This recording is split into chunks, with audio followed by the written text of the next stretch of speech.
Do I know how to get your attention or what? It's time for us to get underway tonight, and I'm glad that you're with us for our Bible study. We got a good number here. We know others are watching on live stream. Appreciate you very much, and appreciate our tech guys. If you notice as you're walking in, the slides are working. Basically, they have sort of rigged one of the old machines, so it's going to work for a little while. We're going to hope it makes it through the class tonight. That's the whole concept, and appreciate them for doing that. And is this on like really loud? I'm getting they can hear me really, really well.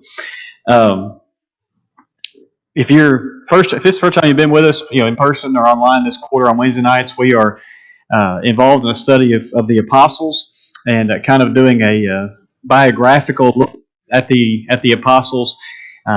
We spent some time 2 weeks ago going through just basic material, reminding us of who these men were as a group and that sort of thing. And the last week we began the biographies by thinking about Peter, and we were flying through material to get through because there's no way, absolutely no way we could have covered everything the New Testament says about Peter in one class. In fact, in my library, I've got entire books written about just him.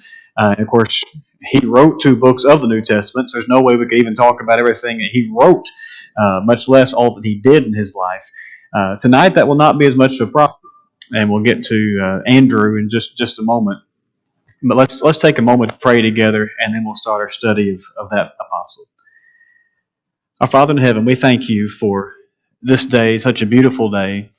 We're thankful that as we're feeling the temperatures get a little cooler, it just reminds us of the changing of the seasons and how that reminds us that you are always in charge of all things and you are faithful. You've promised us in your word that you're always faithful through summer and winter and seed time and harvest, and we're just mindful that every time we see seasons change around us, and the beauty of that and the feelings of that. Father, we ask you to help us to appreciate the fact that you are God and we are not, and help us to appreciate your power and your wisdom, your design, all the beautiful things you place before us to know that you are God. We're thankful for the opportunity tonight to pause in the middle of our week, to enjoy being together as a family, but also to open your word and to be encouraged by studies of individuals who sought to do your will, but also people who were just people. And help us to be faithful in these studies, help us to be encouraged and to draw more closely to them, but far more than that, to draw more closely to the one that led them, your Son Jesus, through whom we pray. Amen. So as I mentioned, last week we looked at Peter, all kinds of material. And 2 weeks ago, when we introduced the apostles, one of the things we mentioned was you have these lists of the apostles several times. Matthew does it, Mark does it, Luke does it, and then it's also found in the opening verses of the book of Acts. And every time you have the apostles just listed, you have the same 4 in some order as the first 4. Peter, Andrew, James, John. And not always in that order, but Peter is always first, and then in some order, Andrew, James, and John are always 2, 3, and 4. That's interesting in and of itself. But it's also interesting that you have those 4 that are kind of sometimes called just the inner circle or those sorts of things. But one of them, Andrew, we know so much less about than the other 3. Last week we were flying through material to cover things on Peter. Lord willing, next week we're probably doing basically the same thing to cover James. And then 2 weeks from now, Lord willing, I'll be gone. Stuart will actually be filling in for me a couple of weeks talking about John. Good luck covering everything about him in one class. But then when you look at the life of Andrew, there's just not all that much there. Even though he is part of that first 4 group, kind of that inner circle group of apostles. His name, Miss Janice, means what? His name means manly. She's been studying, I'm telling you. She's been reading the book I'm using ahead of time so she can sleep through class every Wednesday night. That's pretty much what it boils down to. But his name in Greek means manly. So if your name is Drew or Andrew, you can bulk up a little bit, and walk around, and be all, because that's what the name means. The second note on the screens is what I was talking about. That even though he is always listed in that first group of four, he is the most inconspicuous. We don't know as much about him. We're going to get to some biographical facts. We know a few things, but there is nowhere near as much about Andrew as there is any of the other three. In fact, even though he's in that first four, you may have noticed when you read through the New Testament that there's even almost, it seems, an inner three. Because there's at least a couple of times in the life of Jesus where there are huge events where it is not Peter, Andrew, James, and John, but it is just Peter, James, and John. One of those is the Mount of Transfiguration. Jesus took those three, and Jesus went up on the mountain and was transfigured. The other, probably more famously, is Gethsemane, where you have the apostles, but then Jesus takes closer with him Peter, James, and John, and then Jesus withdraws a little bit further from them, and that's where he prays in the Garden of Gethsemane. Now, why? I have absolutely no idea. And I looked at a couple of people, and they were like, we have absolutely no idea. There's no real reason in the Bible given to us as to why, when you have these first four, why one of them seems to kind of be the fourth, if you will, the fourth wheel, I guess, think of it that way.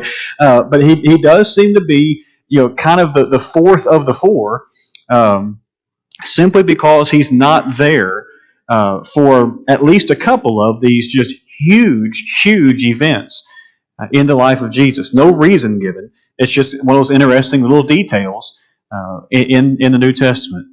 From everything that we can tell, and if you want to go ahead and turn to John 1, we're going to mention a couple of other verses. We're going to really start reading in a couple of moments in John 1. So that's the first text we'll read together, if you want to go and be opening there. Like Peter and James and John, Andrew meets Jesus while traveling with John the Baptist. Again, we'll read that text in just a few minutes. In fact, what we're going to notice, one of the things we'll notice when we read this text in a little bit, and we mentioned it last week briefly, but I wanted to kind of save this for this week, is that Andrew and John were the first disciples of Jesus.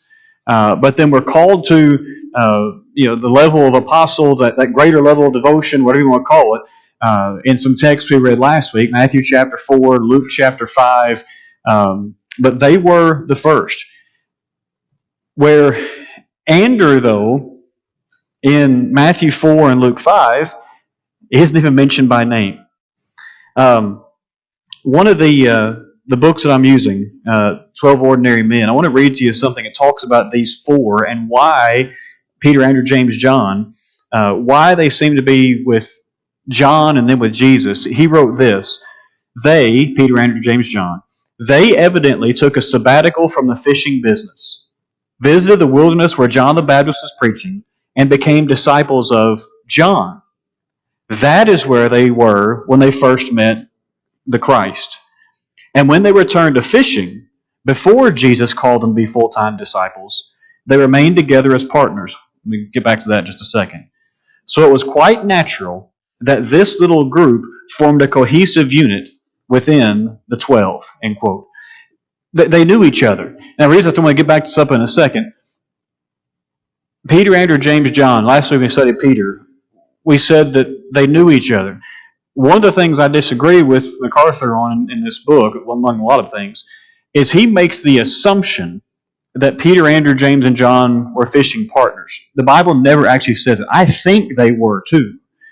But we do know they were close together, they fished near each other and those sort of things. But just to jump to, they were officially business partners, that's a little bit of a leap too far as just knowing that to be the case. Again, I think it was true, but we would need to qualify it with we can't prove that they were in business together, those sorts of things. They probably just, but at least they fished near each other. But anyway, because they knew each other, because they were in the same business, because they the same type of business, I should say, because they all fished, because they were from the same town, they just naturally became this foursome that makes a whole lot of sense.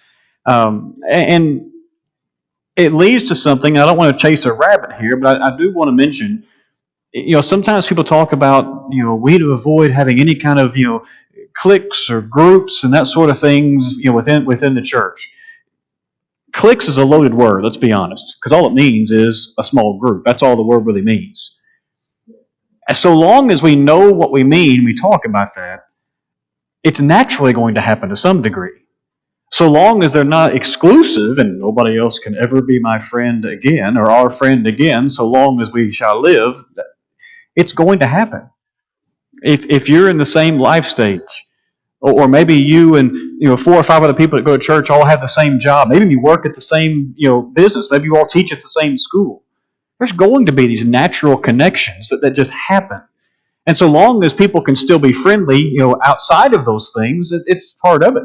And it naturally forms even among the apostles with Peter, Andrew, James, and John. They were all fishermen from the same town, and so why wouldn't they be very close even before they meet Jesus? And then obviously close once they're part of the apostles, or once they're part of that group of the apostles.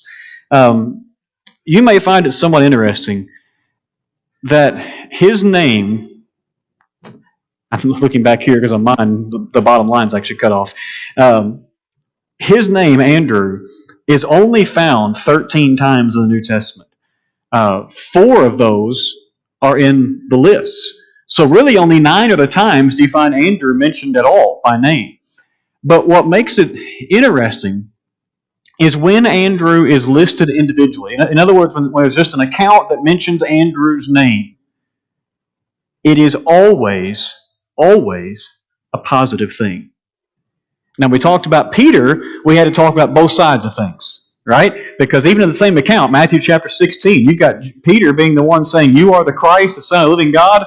And 5, 6 verses later, Jesus saying to Peter, "Get behind me, Satan." You've got the roller coaster of all roller coasters when you deal with Peter. When it comes to Andrew, now was Andrew perfect? Of course not. All the disciples forsook Jesus and fled, right? There are times when all the apostles were guilty of certain things. But it is just interesting that when the New Testament writers speak to us about Andrew, every single time he specifically is mentioned by name, it's in some connection with a positive thing. And it just speaks to his character to some degree. And considering the fact that his brother, Peter, dominates the landscape, does that not tell us a little bit about Andrew's personality? And we're going to get to this again in just a couple of minutes when we get to John chapter 1, because I want to kind of put just a thought in your mind. But he is even called, depending on translations and texts, Simon's brother or Peter's brother. Ouch. Right? Some of us will go, wait a second. I'm Andrew. But there's never once any kind of look at me, look at me, look at me, look at me. Even though Peter so much dominates the landscape because of Peter's personality and speaking ability and different things. But Andrew just seems to be okay being the one in the background, even though it's his own brother who's the one very much in the foreground. And again, we'll get back to this in just a second. But I think the fact that you have one willing to be like that is a beautiful, beautiful thing. All right, in John chapter 1, I think we read this text last week. If we didn't, we kind of hurried through it a little bit, or kind of mentioned through it. Look down in verse 35, and we're going to read 35 through 42. The next day, again John was standing with 2 of his disciples. And he looked at Jesus as he walked by and said, "Behold the Lamb of God." The 2 disciples, remember 2 of John's disciples, heard him say this, and they followed Jesus. Now, I don't want to change what the text says, but what did that make them? It made them Jesus' disciples, because that's all the word means, a student or a learner. Okay? Verse 38. Jesus turned and saw them, these 2 disciples, following, and said to them, "What are you seeking?" And they said to him, "Rabbi," which means teacher, Where are you staying? He said to them, Come and you will see. So they, these two disciples, came and saw where he was staying, and they stayed with him that day, for it was about the 10th hour, middle of the afternoon. One of the two who heard John speak and followed Jesus was Andrew, and here's one of the times, Simon Peter's brother.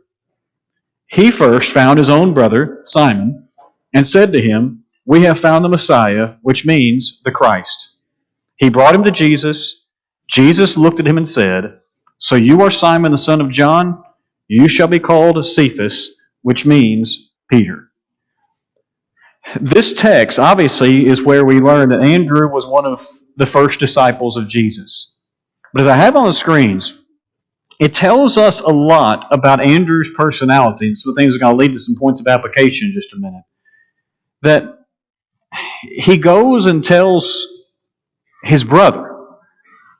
But he also, we often talk about how Andrew's, one of the ones that says, come and see, and all of that. Jesus said it first, didn't he? There's a couple extra words there, but come and you will see. But Andrew turns that around and becomes kind of his way of doing things. But here's something I want you to think about. It tells us something about Andrew's personality that he would go and tell his brother. And I say that because, didn't he know his brother's personality pretty well? I mean, didn't he know that Peter is probably, kind of the loudmouth, or kind of the impetuous word I can't pronounce, one that, Peter, wouldn't he have known that Peter was the one who was always jumping into stuff? Of course he would. And here Andrew finds what he's been looking for. He's found the Messiah. He's found the Rabbi. He's found the Christ. Could it have not been at least a little bit tempting to go, Peter, I think I found him, but you need to calm down first before you come? And the reason I say that is, isn't that how we sometimes treat people? I want you to come to Jesus, but I want you to come to Jesus on my terms. You need to be more like me before you become more like him. Andrew knew Peter's personality, and that made no difference. You go see Jesus. We found him. It is a beautiful thing about his personality in that he didn't try to turn Peter into Andrew and then turn him into a follower of Jesus. He wanted Peter to go follow Jesus. And it also, sometimes he might have thought, I found something good here that my brother doesn't know about.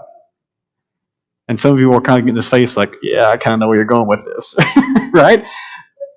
Sometimes the people we don't tell about the gospel are the ones that we're maybe kind of afraid might take our little bit of limelight if they come to it too. I've kind of got my little place of influence. I've kind of got my thing. If this person comes in, they're cooler than I am. They're a better speaker than I am. They're a better songer than I am, whatever it is. And if they become a Christian, what am I going to become? A soul winner. Which is pretty good. That's pretty good. Andrew, and again, it's speculation, I know. But if we're going to put ourselves in their shoes for a few moments as we study these things, it's easier for me to put myself in his shoes and see some stuff in myself I may not like very much. When Andrew did not care about the personality differences or the fact that Peter was the older brother and the dominant one and all that kind of stuff, but instead, he said, I just want my brother to know. You don't have to turn to this passage. I'm just going to reference it. But they were so close that Mark 1:29 actually tells us they owned a house together. It was the house of Simon Peter and Andrew. And so they lived together. I didn't put a slide for this. I don't think. I actually forgot to mark my notes for some of my slides. But we mentioned this with Peter last week. They lived in the city of Capernaum, which is on the north shore of the Sea of Galilee. Fishing was good there. Trade routes came through, and so it became a city that was good for not just fishing, but bringing in the fish and trading and all those sorts of things. And it's interesting that you read through the book of Acts, you find Peter a whole lot, especially the first, third or so of the book. You don't find Andrew's name. You read the letters of Paul, and a couple of times you see him reference, Peter did this. Peter, of course, wrote a couple of the letters, 1st and 2nd Peter, we call them. You don't find Andrew's name. But what we have to call just church tradition, church history, not the New Testament, but others have gone back and looked at things, suggests that Andrew actually was with Peter a whole lot, helping and supporting in other things, but he's never named in Scripture.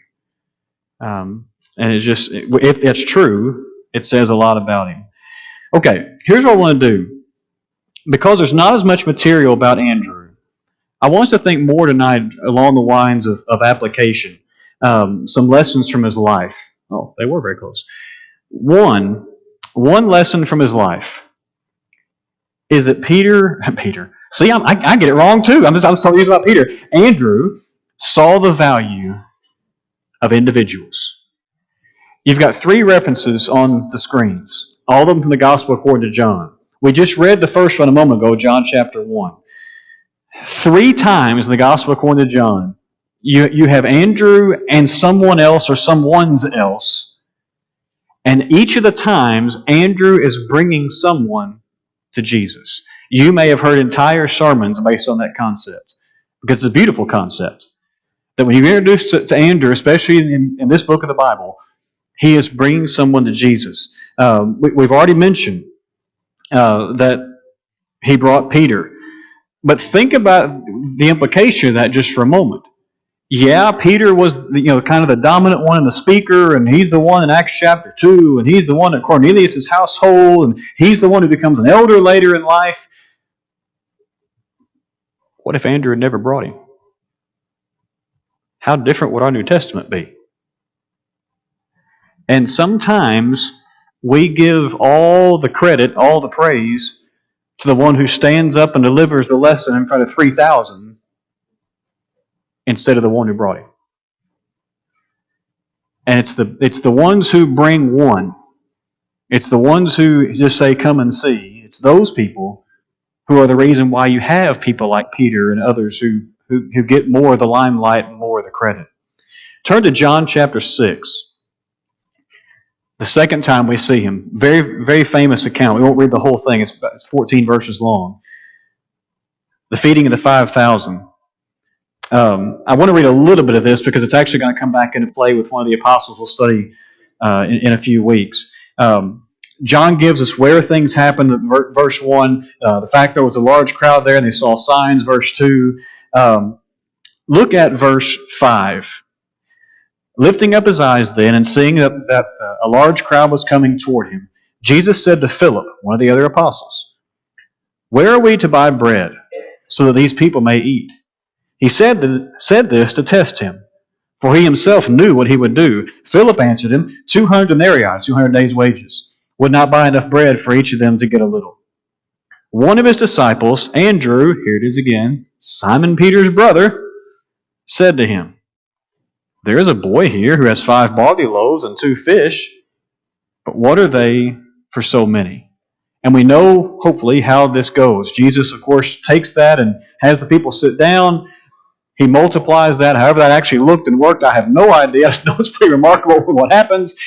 Thousands and thousands and thousands of people are fed. 12 basketfuls are taken over. Now, I don't want to teach the lesson on Philip from here, but it says something about Philip's personality. I don't know. We can't afford this. Contrast that with Andrew. We'll get to another point from this verse in a couple of minutes.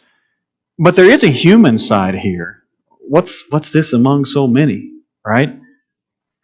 But for this point, at least Andrew said, "Here's a boy, let's bring him to Jesus and see what happens." Did Andrew know what Jesus was going to do? I don't think he did. In fact, I'm pretty sure he didn't. But the fact that Andrew was the one, John chapter 1, who brings Peter, this impetuous, great speaker, leader, all that kind of stuff. But now in John chapter 6, he's not bringing a great speaker and leader. He's bringing a boy who's got lunch. But he brings him to Jesus. He knows who to take people to. So you've got him bringing a leader.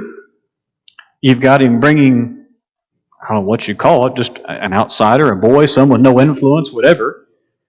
Turn to John chapter 12. Because he wasn't afraid to bring anybody, and that was actually his reputation. John 12, verses 20 to 22. Now among those who went up to worship at the feast were some Greeks. So these came to Philip, who was from Bethsaida in Galilee. Probably they were from the same town, or at least knew of him. Okay, that's why they came to him.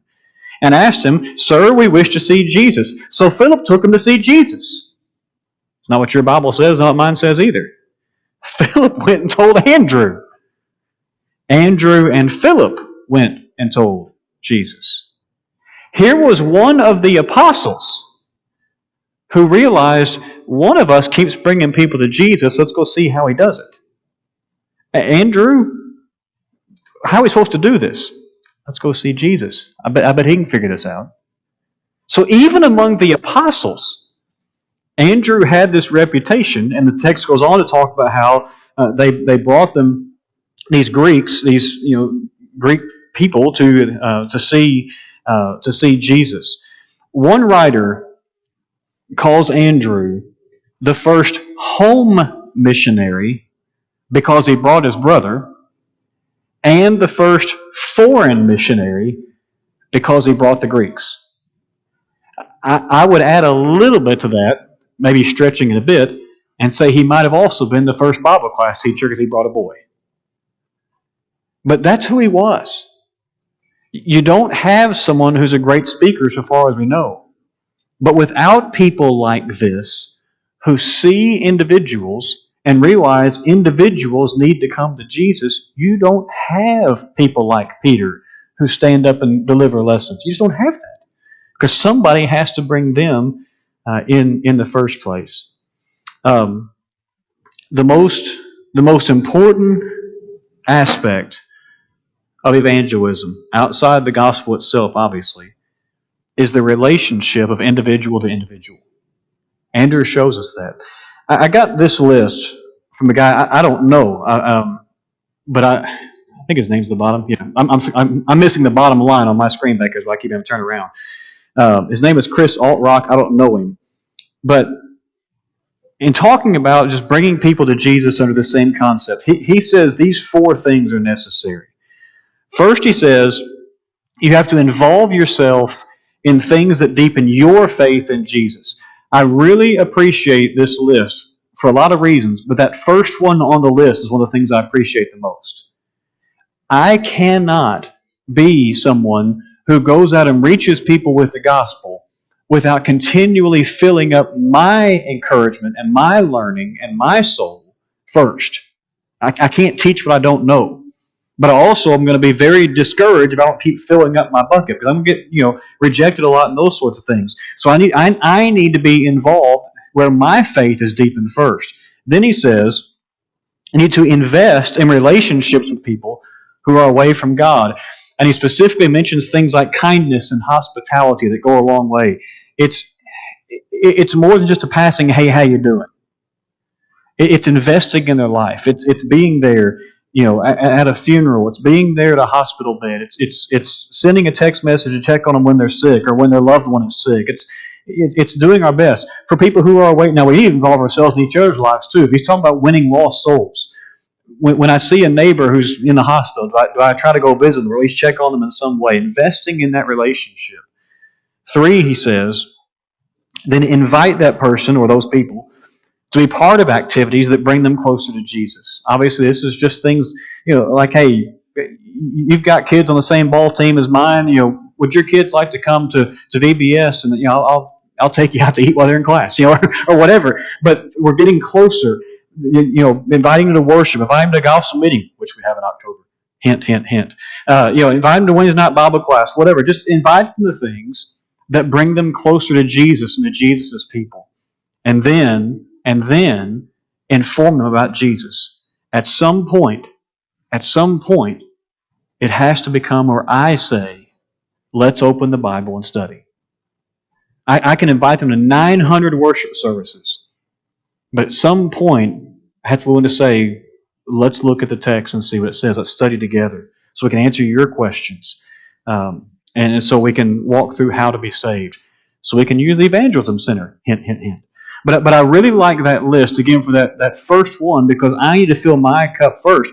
And I put this in this lesson because it reminds me of Andrew. Andrew became a disciple of Jesus first, and then began to bring people to Jesus. He was filling his cup, if you will, and then filling the cups of other people. So Andrew saw the value of individual people. I've been talking the whole time. Anybody got anything else to add? We got a couple more points of application. We got plenty of time, though.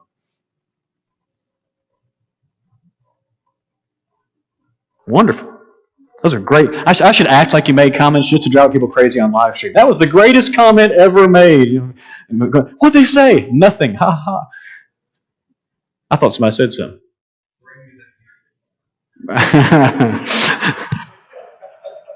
It's laying right down here. Did you really have something? You was trying to make me squirm up here. Yeah. I love my Sunday morning job of being Phil Donahue, walking around like. All right. Lesson number 2. Andrew saw the value of what we might call, notice the quotation marks, insignificant gifts. That comes from John chapter 6, the feeding of the 5,000. I can't possibly get in my mind that Andrew had any idea what Jesus was going to do. I mean, had Jesus performed miracles before John chapter 6? Yeah, this wasn't the first one. But he hadn't done anything like this. He hadn't, and I'd also think, Andrew obviously wasn't there, but Matthew 4, Luke 4, one of the temptations that Satan put before Jesus was to turn stones into bread, and Jesus said, I'm paraphrasing, not a chance, right? I have to think that Jesus probably told the apostles about that, but yet Andrew still thinks, I don't know what Jesus is going to do, but here's something. But it says something also about the humanity when Andrew puts that other part on it. Here's a boy, he's got 5 loaves and 2 fish, but what's the rest of it? What are they among so many? I'm not saying Andrew doubted Jesus even necessarily at all, but it for sure just shows a humanity. Even if Jesus is about to do something, I don't have a clue what that's going to be. He seemed to understand, though, by saying that part, what's this among so many? What are they among so many? Andrew did at least seem to understand that no gift is insignificant in the hands of Jesus. What if Jesus had taken that 5 loaves and 2 fish? A lot of commentators like to call it, a small boy's supper, a small boy's lunch, and that's basically what it was. What if Jesus had taken that small boy's meal and walked over to the first group of 50 people and walked to the person on the left-hand corner and said, there you go. That's all I can do. That would have been one more fed than had been.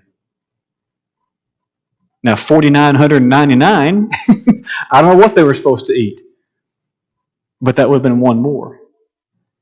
And Andrew seems to at least have understood that whatever we put in the hands, if you will, of Jesus is not an insignificant gift. Now, I know that... Okay, Rick, I'm sorry.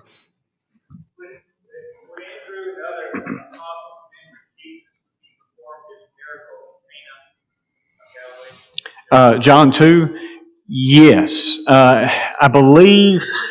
well, let me rephrase that. I believe so. I think when he turned water into wine, I think at that point in time, you would have had Peter, Andrew, James, and John.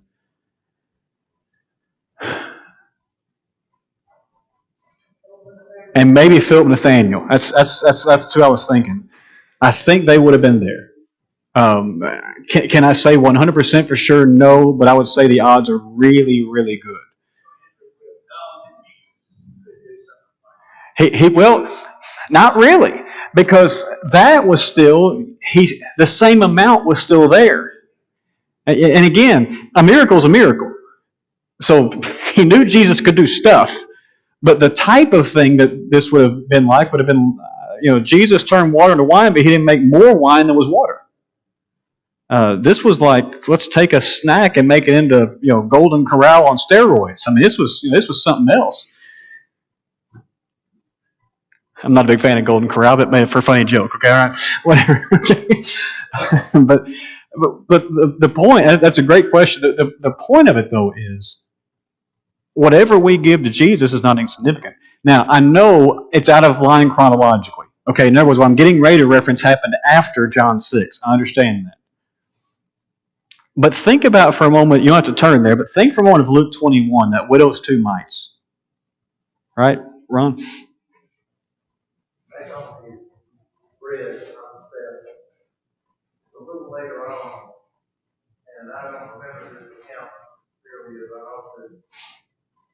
As I recall it, we don't know who all was present, but we know that a large number of the apostles were present, and Jesus, even after all this time that they lived with him, talking about the bread of life, and here they are saying, "Still have bread, still have bread." Mm-hmm. And he has to remind all of them.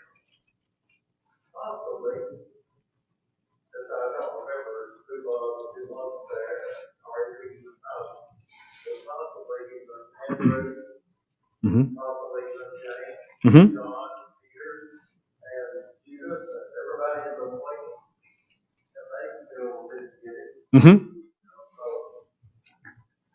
that's that roller coaster that's in all of our lives. Absolutely. And that's one of those times, again, was Andrew perfect? No, because you have a lot of times the apostles in general didn't get it, made mistakes, those sorts of things, and certainly were like, oh, we don't have any bread. You just saw him do something pretty remarkable, and they just didn't get it.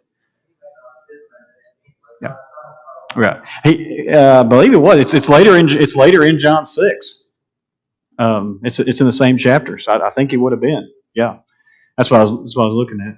I forgot where I was going. Oh yeah, in Luke 21, I know it's out of order chronologically, but the widow's 2 mites. I sometimes wonder, and I know the text talks about how the people, the apostles are like, wow, look at what all these people are given, right? And then the widow comes in and gives those 2 little coins, and Jesus says she's given everything that she had. One writer suggests, and it's just a suggestion, he wonders if, for Andrew, if that wasn't more of a refresher than a lesson. It's an interesting thought. I can't quite go there because the text doesn't say. But when you think about Andrew being the one willing to bring this little tiny snack to Jesus, when Jesus then says that later in Luke 21, you wonder if a light bulb didn't go on Andrew's head and said, yeah, I kind of get that. I don't necessarily agree with it, but it's an interesting thought. That possibly for Andrew, he didn't have to quite bridge as far of a gap, maybe a better way to put it, than some of the others did. Yes, ma'am.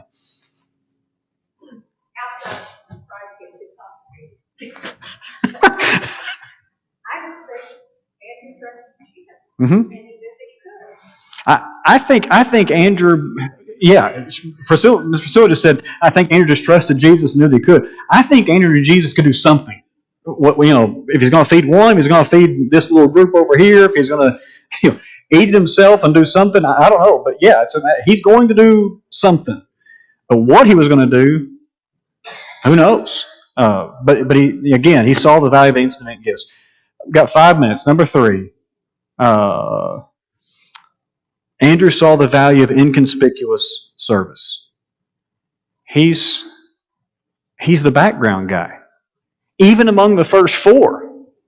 A lot of times we think of the background apostles, we think of some of those who are named later. One of them's nickname is the Less. Poor guy. I mean, there's some mean nicknames. That's kind of right up there, okay? But you got these, four that we know their names, and we sing the song with pew packers. Jesus called them one by one: Peter, Andrew, James, and John. I mean, he is right there. And yet we know so little about him. But you also never once read of him complaining about not being Peter, about not getting the credit, about not being part of that inner circle, the Transfiguration, Gethsemane, those sorts of places. It seems as if all Andrew was worried about is the job getting done. I wish it went without saying, but I'm going to say it anyway. The world and the church would be better places if more people had that same attitude. I don't care who gets the credit, I just care if the job gets done. I don't have to be the one, getting credit. I don't have to be the one, everybody knows their name. Just let me serve. Let me do what I can do. Let me bring people. Let me be the one behind the scenes bringing people to Jesus. I don't care if I'm ever the one in the baptistry, putting somebody in the water. I don't care, as long as the job is getting done. On the screens, you've got a reference there to see James chapter 3 and verse 1. That's the passage that reminds us that not everybody should be teachers. I want to make sure I get the wording exactly right here. James 3 and verse 1. If my pages will quit sticking together. Not many of you should become teachers, my brothers, for you know that we who teach will be judged with greater strictness. Now, is James saying I should never try to tell anybody the gospel? No. But what he is saying is I need to be very, very careful about wanting this position of authority, teaching, being one who people really look to as an authority figure. Not everybody needs to do that. I need to just serve however I can. You could think of other passages for sure that talk about much the same thing. The body pictures of 1 Corinthians chapter 12, Romans chapter 12, and other passages that talk about the church being a body and all the parts working together. Andrew seems to be one of those who just understood that service is what matters. I tried to mention last week that when we talk about the apostles, we don't really know what happened to most of them. John, obviously, we know because he lived longer. But church history, tradition, some secular history and things can give us some idea, at least some of them, what happened. And a lot of it's fairly well, I won't say necessarily documented, but written for us, to where we can look back and say, yeah, that's probably pretty accurate. This is the best we can do with Andrew. Tradition says that Andrew, later in his life, went to Greece on mission efforts, and like most of the apostles, he was killed. Almost all the sources you can find say he was killed in Achaia in Greece. Peter, you might recall, tradition tells us was crucified, but crucified upside down. Tradition says he did that because he didn't want to die like Jesus, or in the same manner Jesus did, so he requested to be crucified upside down. Andrew, so far as we can tell, was also crucified. The difference, if you please, don't mean that to be a light word, but he probably was crucified more like what you think of, upright and those sorts of things. But the other difference was, unlike Jesus, who died very, very rapidly on the cross, comparatively speaking, Andrew, it is said, stayed on a cross for at least 2 days before dying, and was there for that length of time suffering for being a Christian and for preaching in that part of the world. And so the one who said, come and see, the one who brought people to Jesus, died for that kind of faith. Anybody got anything like to add in the 9 seconds for or 2? All right, next week, Lord willing, we'll look at the Apostle James. Thank you all very much.